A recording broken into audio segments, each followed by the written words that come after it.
Cycle. The Cases of Lawyer Emilia. Title: Inheritance from Serafimovskaya Street. Emilia always considered herself a person of logic. She was used to working with documents, numbers, and cold facts. Her legal practice had taught her to separate truth from rumors and to never believe what couldn't be proven. But the work of a lawyer is rarely the same. Each new case brought not only piles of papers, but also human lives. Sometimes tragic, sometimes strange. And among them were stories that no law could ever explain. One of the first cases Emilia would never forget was the inheritance of an old house on Serafimovskaya Street. It all started with a phone call. A woman with a hoarse voice asked Emilia to help her with the paperwork for a house that had been left after her uncle's death. At first glance, a routine matter.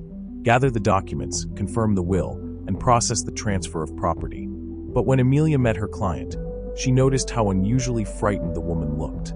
She kept glancing over her shoulder, speaking in whispers and repeating several times. "The main thing is to finish quickly. I can't stay there any longer." The house in question stood in the old part of the city. The first time Emilia saw it, something tightened inside her. The house seemed to stare at her with empty windows, like dead eyes. The facade was cracked, the paint peeled, and silence surrounded the place as if life itself avoided this ground. Emilia entered the house to inspect it for the documents. From the very first step, she was met with a chill unusual for a summer day. The air smelled of dampness, mixed with something else, faint yet unpleasant, impossible to define. She walked through the rooms, old wallpaper, dusty furniture, photographs still hanging on the walls. Everything looked as if the owner had left only a few days ago. But in reality, the man had been dead for half a year. On the second floor, she noticed something strange. In the bedroom stood a mirror in a heavy frame. It was covered in dust, yet in the center someone had recently wiped a clear handprint. Fresh, distinct. Emilia dismissed it. Maybe neighbors or relatives had come inside. But deep down, she felt more and more that the house was hiding something best left unknown. The paperwork moved slowly. Every time Emilia sat down to review the documents, strange details appeared. Errors in the will, dates that didn't match. As if someone had been changing the text on purpose. And then there were the neighbors' stories. They claimed lights shone in the house at night. But officially, the house had been cut off from electricity. Emilia dug deeper into the house's past. Back in the 1970s, a family lived there, husband, wife, and teenage daughter. One night they were found dead. The police called it an accident, carbon monoxide poisoning. But rumors told another version. That neighbors heard screams and saw the girl running in the yard, begging for help. Since then, the house had changed owners several times, but no one stayed for more than a few years.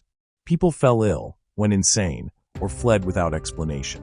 As a rational person, Emilia tried to dismiss the coincidences. But one night her client called her in panic. All she heard was a whisper. "I can't live there anymore. They're standing in the mirror." The next morning the woman was found dead. Official cause, heart failure.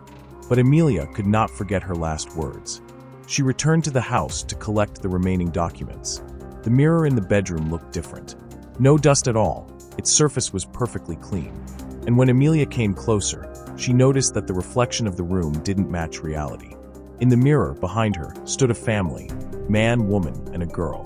Their faces were pale, their eyes hollow, their arms reaching forward.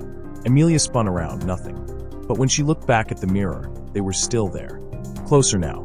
From that day on, Emilia began noticing that mirrors acted strangely. In her own apartment, sometimes her reflection didn't move quite the same way she did. Sometimes her face looked unfamiliar, her gaze too intense. She eventually finished the inheritance case. But the house was never sold. Every potential buyer disappeared after spending just one night inside. Emilia never stepped into that house again. But sometimes she thought the windows didn't reflect the street anymore. They reflected her own apartment. For Emilia, this was only the beginning. She had no idea that her legal work would bring her dozens of cases like this. Each started as routine, inheritance, disputes, contracts. But each ended in a way no law could ever define. Thus began a cycle of chilling cases, where the letter of the law collided with things that laws could not describe. Subscribe to the channel.